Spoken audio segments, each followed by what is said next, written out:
Hello, my two-legged and four-legged friends. How's everyone doing today? Once again, I'm feeling energetic and possum and excited to bring these wonderful recipes to you. Today's recipes are actually pretty easy to do and pretty quick. So all you have to do is go pick up the food and bring it back, and maybe 20 minutes on the stovetop and you're ready to eat with you and your best friend. Let me take you through the ingredients now.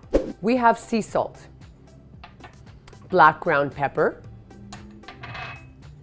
thyme, and blade steak. So it is beef. You can use pork if you'd like. Whatever meat you desire is fine for this recipe.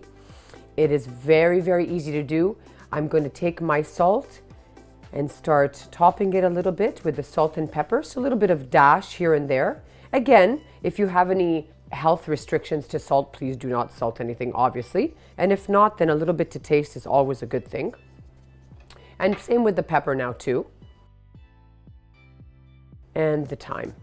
Now the question is, when you put the actual meat, whatever it may be, in the pan when you're cooking it, when you turn it over, do you actually add more seasoning to it? You definitely can. Again, it's up to you as to how concentrated you'd like the flavor to be. And the thyme. And if there's another favorite herb or spice that you'd rather use or use as well as, again, just add it. It smells delicious. Thyme is fantastic. A lot of people also like using herbe de Provence. You can use that as well, which is a mixture of thyme and oregano and lavender and all kinds of other beautiful herbs. And on my left are spare rib bones. You can actually eat these if you feel like, taking it and chomping on them, which a lot of people do. You can put them on the barbecue. Same with this. Today we are inside, but these are actually for the dog. So the dogs love chewing these. There's a big fallacy that says dogs cannot eat bones. Dogs can eat raw chicken bones or any raw chicken or turkey bone, and also they can definitely chew on beef bones. Pork bones are definitely more delicate, so you definitely don't want to give them the pork bones, but everything else they definitely can. It's fantastic for their teeth. It is vital that it actually removes the plaque. I've had dogs live to 19, 20 years old who have had bones every day of their lives, and their teeth have remained to be white till the day they passed. So without further ado, let me show you how we can create this lovely meal for today. Now it's cooking time, and these two will probably take about the same amount to cook. I have two things to tell you. Number one is that the dogs can eat either of these meat products. You can actually, depending how many people are in your household, cook as many pieces of the steaks that you want, and whatever is left over, you can always feed the dog as well. And then the bones are raw obviously now and can be given to the dog raw. They love it most of the time, especially the bigger dogs, but it depends on the environment that you're in. If you don't mind a little bit of blood getting here and there. Personally, when I give the bones to my dogs, cooked or raw, I always put a pea pad underneath or a towel, and I try to confine them to one space because your dogs will probably try to hide them around the house. So if you see a bone in your couch, don't be surprised. But bones are essential, as I mentioned, for their health and for their dental health, okay? So let's start by putting the bones into the boiling water. I've already preheated it, and this way it'll take about 20 minutes to cook. Now again, I like cooking like I'm cooking for an army. You can decide to cook 2 bones or 10, but of course the whole point of this show is also showing you how when you're cooking in larger quantities, you can freeze everything. So if you have the freezer space, or if it happens to be -5 or 10 outside wherever you live, then you can store them outside. Otherwise, definitely just in Tupperware containers in the freezer. Now you're going to ask me about the fat on the bones, because this definitely has fat on them. I can pre-cut them off, and I'm going to show you a trick after they're cooked. if you actually put them outside in the cold or in the fridge after they've become room temperature, you can literally skim off the fat from the top. It'll harden on top, all of the fat, and you just take it off and get rid of it. The issue about feeding your dog too much fat is it can create pancreatitis. So we definitely don't want that to happen, okay? So you have to be very vigilant about not giving too much fat. A little bit sometimes is always good, but not in any great quantity. And as you saw, I poured quite a bit of water into this pot. Again, the reason being is that I'm creating a bone broth. Even though I'm not cooking it for 8 hours, it still does seep some of the bone characteristics into the water. It's very flavorful. I use the stock afterwards. I put them in bowls for the dogs, and they just love lapping it up. It's absolutely delicious. And the other thing I'd like to tell you too is that I actually do add salt. So you can or you can't. I don't know if the dogs really actually know the difference, but I still feel for energetic dogs, because they're using up a lot of sodium as they're, in their exercise time, you can definitely subsidize it by putting a little bit of salt on the food. And then you just stir it all up, and then you stir maybe every 10-15 minutes just to make sure that everything is getting cooked evenly. Okay, so once it's all mixed together, I like to cover it. This way the steam stays in and it cooks the bones or the meat that's on top. In fact, these are fantastic bones, because you'll see that when they cook, the meat plumps up and there's actually a lot of meat on here. And this, in fact, is an entire meal. You can give your dog 1 to 2 bones as a meal, and that's fantastic. Now, I'm covering it with this plate because now I'm ready to cook the steaks in the pan right next door. Not next door like my neighbor, but next door like the stove next door. So you might think it's a little strange that I put water in the pot to cook the steak in, but this is Rose Healthy Cooking, right? So this is all about, keeping down the fats. And again, the good news is you can add butter to it. So this is just to kind of steam the meat. It tenderizes it a little bit, but choose whichever way you'd like to cook it for yourself. And yes, dogs can eat butter, okay? So no problem there at all. It's only 2% fat, so it's really nothing for a human or a dog. Just add the steaks. Now what you can do too is turn it upside down so we can actually add more seasoning to it. Just like to get it a little bit going on both sides. And again, see, you can cut the fat right off of it. Totally up to you. It's just like when you cook chicken. Do you want to take the skin off or keep it on when you're cooking? Again, your choice.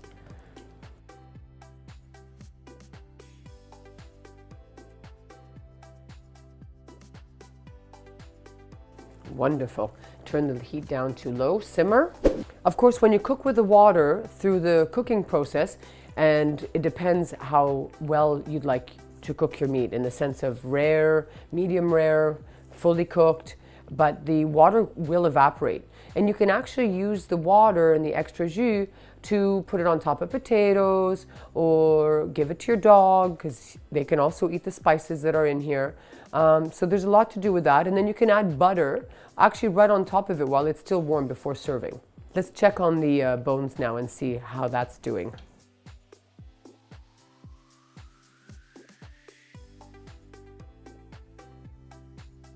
Now at this point you can just cut some of the fat off if you see it and just remove it.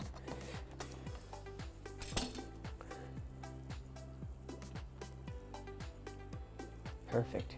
You see, all this extra fat is super unnecessary, but some people really, really like eating it. Again, your choice. Awesome.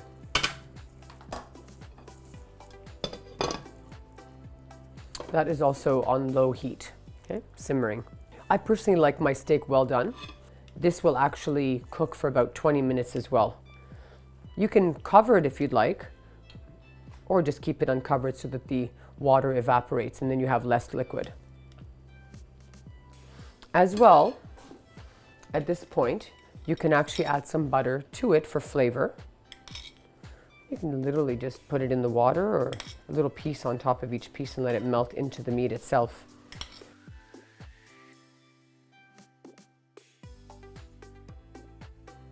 Butter has melted very nicely on this side. You can actually see it in the water as well. And I am going to now flip them because they're definitely cooked on the one side. Obviously, if you have a barbecue, this is much easier and definitely tastier, right, to grill things. But this is definitely a nice way to prepare a good source of protein for you and your best friend, as you can sit and watch some TV and enjoy eating meat together. This is actually very delicious. I usually make my steak like this. This is how I do it if I don't have the Barbie on, and I can assure you that it is very tasty. The way that I like eating my protein is cutting it up into small strips and serving it on top of a bed of organic greens with some olive oil. And of course, if you'd like to add tomatoes or anything, just add it. It's so easy. This is the easiest part. What I'm really wanting to show you is how you can feed your pet very easily, not having to go to any extreme measure or out of your way, because you're cooking for you at the same time. So it's so easy. And I urge everyone to always feed their dogs protein every day and get away from the dry foods, please.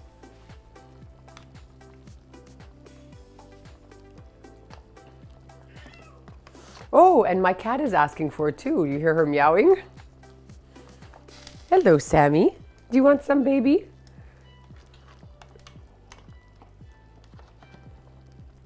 Okay, these are almost also done. And if you'd like, you can actually just turn the heat off if you have time to wait and let it cook naturally on its own as well. And even if you leave it a little bit raw, it's also, you know, no problem for the dogs to eat it, that's for sure.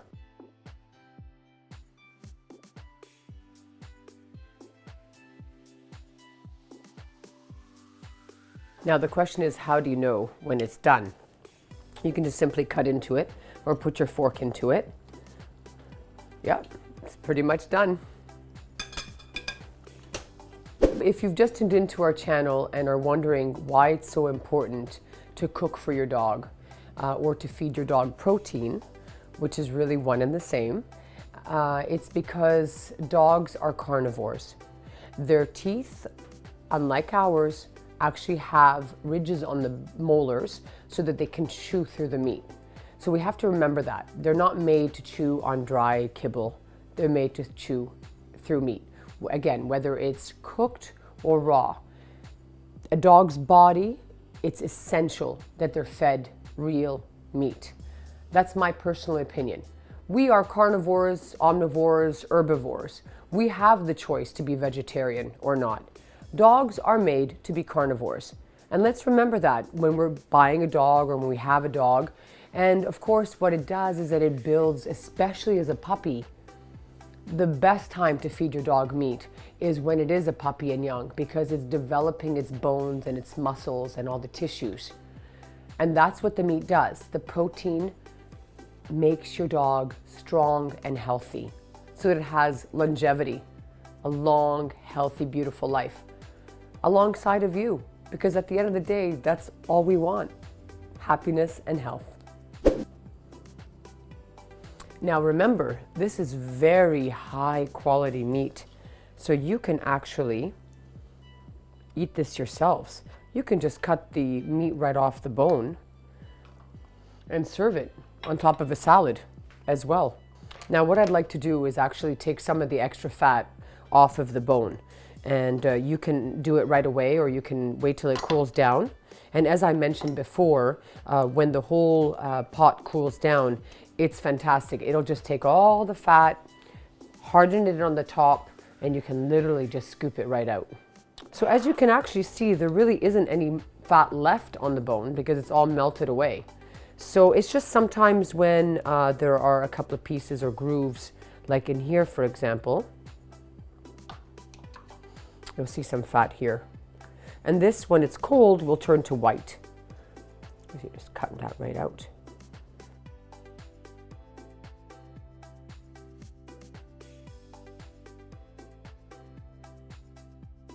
And what I also do is, because I do leave it in the stock, I actually rinse the bones off when they're cooler, or now to cool them down, to get rid of all the extra oil or fat consistency off of them as well.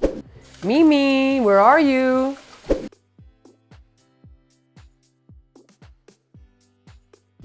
So as mentioned in the recipe, I wanted to show you what it looks like to actually remove the fat once you have chilled the bones. It is imperative that you do so. And this is what it's going to look like, as you can see. In any meat, when you chill it, it will always bring the fat to the top, and you can just easily remove it.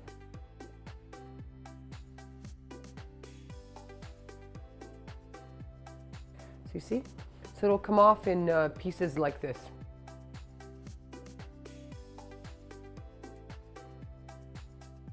You know, there have been some fallacies about people saying that you should always eat before your dog eats. I've never understood that. My dogs eat before I eat, typically. Then when they're fed and my cats are fed, I can actually sit down, relax, and enjoy my meal, right? So now I'm going to put the greens, and I want to talk to you about greens because I am a firm believer. There are two things that I eat personally for my human body that's organic. One are my vegetables, and the other is my meat. Now, let me explain something. You'll go into a supermarket and you will see organic, and then you'll see labels that say antibiotic and hormone free or free range. That does not mean organic, and that's actually perfect for you. It does not have to be organic. The most important thing is 1000% is that it's antibiotic and hormone free. That's what we're trying to escape. And typically now most grade A meats on the market are antibiotic and hormone free. So just read the labels. And as far as your dog is concerned, very short stomachs, much shorter than ours. So they do not have the capacity of contracting illnesses or diseases. E. coli, any bacteria of such, just don't affect them, which is great. So that's why you can see the dogs or the cats, they eat all this old meat, right, or whatever from the floors or the grounds. So they're typically safe. So does it have to be organic? Not really. So this should not be out of budget for anyone. And in fact, I'm going to give you a little secret. Feeding and cooking for your dog is actually cheaper than buying a good quality kibble. So that's good news, right? I think so. And again, when when you're cooking and your dog's around and you're at home more, they feel the love. Believe me, they thrive on the love and the attention that you give them. And this is all part of it. This is the eating experience. What do they say? The key to any man's stomach is good food, and woman's stomach as well. Let's not be, stereotypical. But let's remember how much love and attention goes into this meal preparation. It's a beautiful thing for yourself and for the people and animals around you. So I just cut them into little strips or cubes.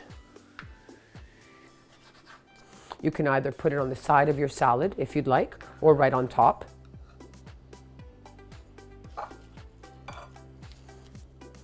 I eat a lot of raw vegetables. You can also cook them if you prefer.